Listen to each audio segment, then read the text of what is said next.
Hello viewers, இன்னைக்கு நம்ம பார்க்க போறது ஒன் பீஸ் எபிசோட் 1056 பார்ட் 1.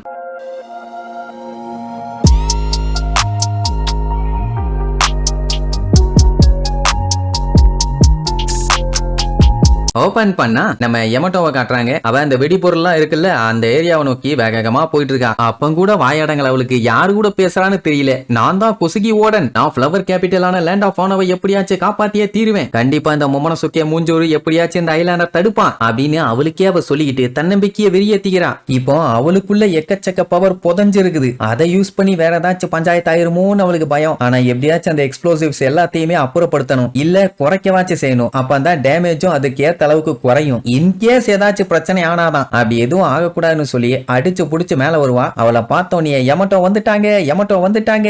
ஆமா இவ்வளவு நேரம் எங்க போனீங்க, சட்டு புட்டுன்னு வாங்க, உங்களை கைடோ பேசாம ஒரு இடத்துல இருக்க சொன்னாருன்னு சொன்னோன்னே ஒய்யாளைகளா இவனுங்க தொல்லை தாங்க முடியன்னு வந்த வேகத்துல இடிச்சு தள்ளிட்டு போயினே இருப்பா. இப்ப இவ போற இடம் பேஸ்மெண்ட்டுக்கும் கீழே இருக்குது. கரெக்டான டைம்குள்ள போயிருவோமான்னு அவளுக்கே டவுட் தான். போயிட்டானா ஏதாச்சும் பண்ணுவா, இல்லன்னா பஞ்சாயத்து தான். அதுவும் மொமனசுக்கே இந்த ஐலாண்ட ஸ்டாப் பண்ணா மட்டும்தான் அவளால சீக்கிரம் போய் ஏதாச்சும் பண்ணவும் முடியும். அதே நேரம் அவனோட நிலைமை அங்க காட்டுறாங்க.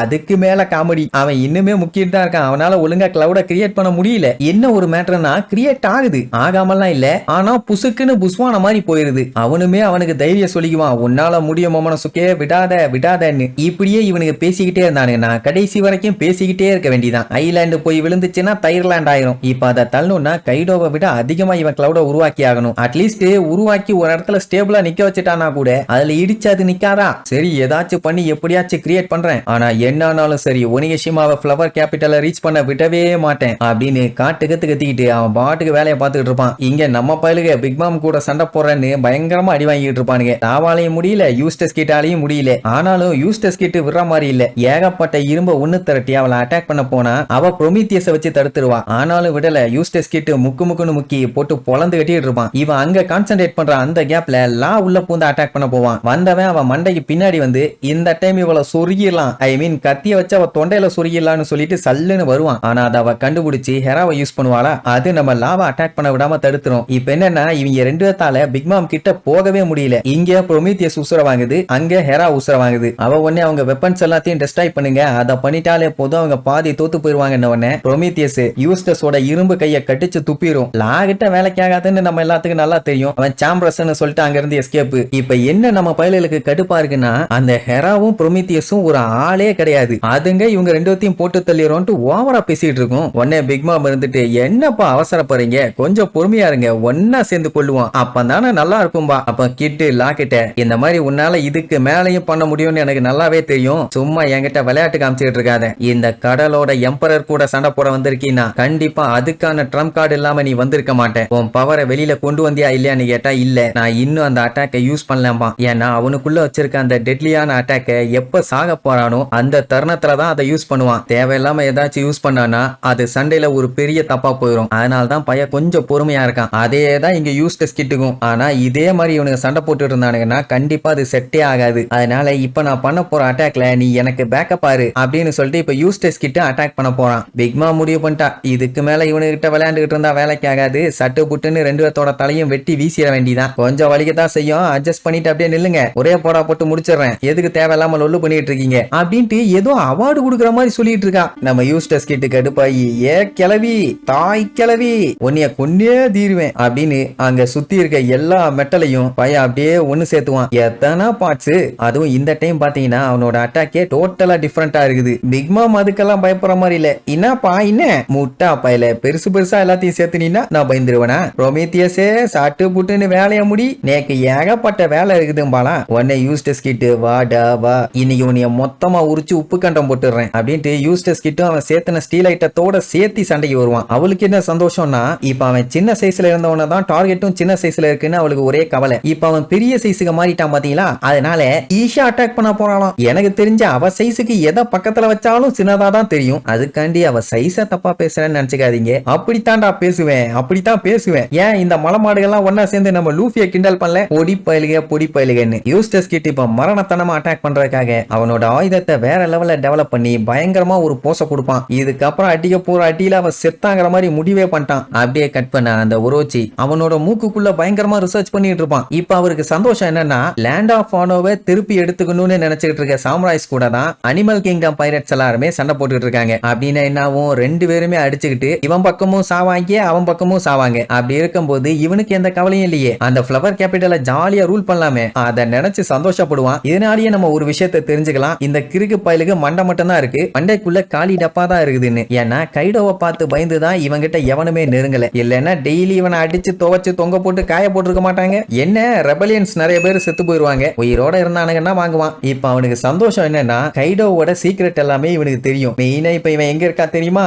அந்த ஆயுத கடங்களை தான். அங்கதான் யமட்டோ இப்ப அடிச்சு புரண்டு வந்துகிட்டு இருக்கான். ஆனா இவனோட பிளான் இதை வெடிக்க வச்சு ஒனியஷிமா மொத்தத்தையுமே அழிச்சிடணும். அதுக்கு இது போதும், இதை வெடிக்க வச்சாலே பயங்கரமா வெடிக்கும். கொளுத்தி விடு காஞ்சிரோ, கொளுத்தி விடு, எல்லாத்தையும் கொளுத்து, உன்னாலதான் முடியும் அப்படின்ட்டு அவன் ஏவி விட்டானே ஒரு மான்ஸ்டர், அதை வச்சுதான் கொளுத்த சொல்லுவான். அது இப்ப தகன்னு எரிஞ்சுக்கிட்டே வந்துகிட்டு இருக்குது. ஆமா, ஒரு தீப்பெட்டி இருந்தா போதும், இவன் கொளுத்தி போட்டானாலே ஒண்ணு வெடிச்சா அடுத்து இருக்க எல்லாமே மடமடன்னு வெடிச்சிரும். அதை வெடிக்க வைக்கிறதுக்கு கூட ஒரு ஆளை வர வைக்கணுமாடா. சோம்பேறித்தனத்துல பிஹெச்டி பிபிடி பண்ணிருப்பான் போல, நமக்கு மேல இருக்கான். அங்க அந்த உருவம் பாத்தீங்கன்னா, நான் எப்படியாச்சும் இந்த கிரேட் ஃபினாலேவை முடிச்சாகணும், குரோசுமி கிளானுக்காக ஒரு பெரிய ஷோவே நடக்க போகுது அப்படி இப்படின்னு சொல்லிட்டு இப்ப பேஸ்மெண்ட்டுக்குள்ள தான் போறதுக்காக பூந்து ஒவ்வொரு ஃப்ளோரா போயிட்டு இருக்கான். இங்க இவனுக்கு சந்தோஷம் தாங்க முடியல. வா வா வா, இதத்தான் நான் எதிர்பார்த்துட்டு இருக்கேன். இந்த கிறுக்கு பயலுகிட்ட மோதி நான் செம்ம டயர்ட் ஆயிட்டேன். சட்டு புட்டுன்னு இங்க இருந்து கிளம்பணும். அதனால டே புக்கர குச்சி தேங்க மாட்டியா, வாடா வா, நான் கிளம்ப வேண்டாமா அப்படி இப்படின்னு அவனை கூப்பிட்டு இருப்பான். பட் அவன் இன்னும் ரைசோ கூட சண்டை போட்டுக்கிட்டே தான் இருக்கான். ரைசோ என்ன அட்டாக் பண்ணாலும் அவங்கிட்ட வேலைக்கே ஆகல. அந்த இத்து போன செத்து போன காதை யூஸ் பண்ணியே எல்லா அட்டாக்கையும் தடுத்துறான். ஏண்டா காதை வச்சு ஸ்ட்ராங்கா அட்டாக் பண்றான்னா பரவாயில்ல, சரி ஒத்துக்கலாம். ஆனா ஸ்பைக்ஸ் எல்லாம் தடுக்கிறான்னா என்னடா நியாயம் இது? இவன் அவன் மாஸ்டருக்காண்டி பழிவாங்க சண்டை போடுறான். அவன் எவன் மாஸ்டர் இருந்தா எனக்கு என்ன,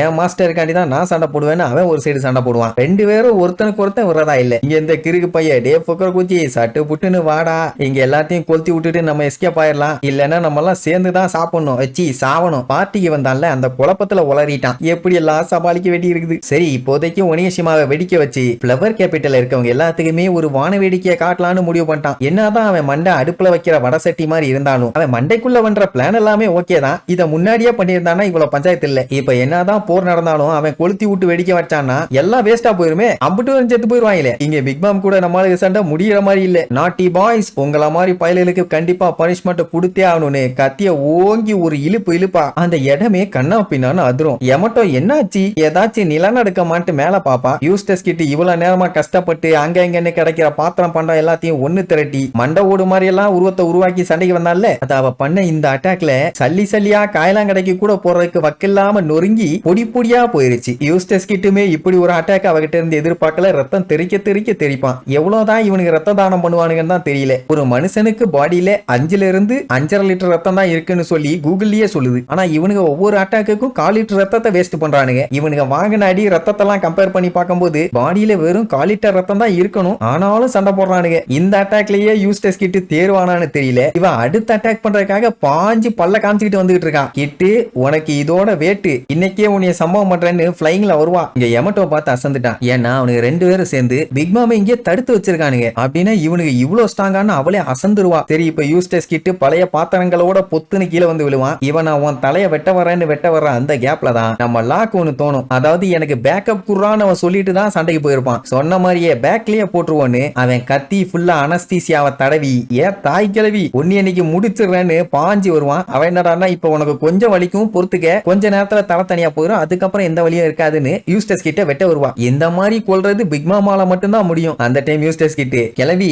நீ எவ்வளவு தந்தியோ அது அளவுக்கு திருப்பி நான் உனக்கு தராம விட மாட்டேன்னு சொல்லி இழிப்பானா. என்னாச்சு இவன் லூசு மாதிரி இழிச்சுட்டு இருக்கான்னு யோசிக்கும் போதான் நம்ம எல்லாம் மேல இருந்து கத்தியோட பாஞ்சு வருவான். இந்த டைம் அவன் ஷாம்பிள்ஸ் யூஸ் பண்ணி டப்புன்னு வந்திருக்கலாம். அவன் பாடியில கத்திய இறக்கணும். அதனாலதான் மேல இருந்து குதிச்சே வந்து கத்திய தொண்டையிலேயே இறக்கிடுவான். பின்னாடி சொருகி அது முன்னாடியே வந்துடும். இப்படி ஒரு அட்டாக் அவன் பண்ணுவான்னு எதிர்பார்க்கவே இல்லை. இப்ப தெரியுதா யூஸ்டஸ் கிட்ட ஏன் பேக்கப் ஆறுன்னு சொல்லிட்டு போனான்னு. பேக்கப் ஆனா கூட சேர்ந்து சண்டை போறதுக்கு இல்ல, இவன் டைவர்ட் பண்ற அந்த டைம்ல அவன் பேக்ல போட்டுருங்கிறதுக்கு தான் அப்படி சொல்லியிருக்கான். அதான் நம்ம பையன் போட்டுட்டான். இப்ப இவன் பண்ண அட்டாக் சாதாரணமா கத்திய விட்டு சொருகிறது மட்டும் இல்ல, உள்ளுக்குள்ள ஷாக் வேவ் ப்ரொடியூஸ் பண்ணி பிக் மாமா ஒரு வழி பண்ணிரும். அதான் பண்ணுவான். அவ்வளவுதான். பிக் மாமா இங்க கதற விட்டவனே அவளோட சோலான ப்ரொமீத்தியஸ், நெப்போலியன், ஹெரா இதுங்க 3மே மட்டையாயிரும். அவளும் பேன்னு வழியில கதறி கறிக்கிட்டே கீழே போய் விழுவா. ஆனா பெருசா இருந்த மாதிரி இல்ல. லாவை பார்த்து கடுப்பாயி கொய்யால உன்னை நான் செய்யாம விட மாட்டேன்னு சண்டைக்கு திரும்புவாளா. அப்பதான் யூஸ்டஸ் கிட்டோட என்ட்ரி. அவன் என்ன பண்ணிட்டான், அவனோட மேக்னெட்டிக் பவரை பிக் மாமோட பாடியில மொத்தமா இறக்கி விட்டுட்டான். அது என்னாச்சுன்னா சுத்தி இருந்த கத்தி சில்ற ஐட்டங்கள் எல்லாத்தையுமே மொத்தமா அவன் பாடியில ஒண்ணு சேர்த்த ஆரம்பிச்சிருச்சு. இதைத்தான் எதிர்பார்த்தேன். இன்னொன்னு சண்டை போறதுக்கு வச்சிருப்பானுங்களே கத்தி, அதெல்லாம் கொண்டு பிச்சுக்கிட்டு வந்துருச்சு. ஆனா அது வந்தா பரவாயில்ல, பில்டிங் குள்ள கம்பி வச்சிருப்பானுங்கள பெரிய பெரிய கம்பிகள், அதெல்லாம் பிச்சுக்கிட்டு வருது. அவளை ரிலீஸ் பண்ணும்பா, விட்ட உடனே கீழே பொத்துன்னு வந்து விழுவா. அந்த டைம் அங்க இருந்த பில்டிங் அது இதுன்னு எல்லாமே மொத்தமா தும்முன்னு அவன் மேல வந்து விழும். இது சொல்ல போனா கொஞ்சம் பவர்ஃபுல்லான அடிதான். அவளை கேராக்கி விட்டு தெரிய விட்டுருக்கானுங்க. சரி, இதுக்கப்புறமாச்சும் அவளை ஜெயிச்சிட்டானுங்களா இல்ல திரும்பி எந்திரிச்சு வராளான்னு அடுத்தடுத்த எபிசோட்ல பார்க்கலாம். டாடா.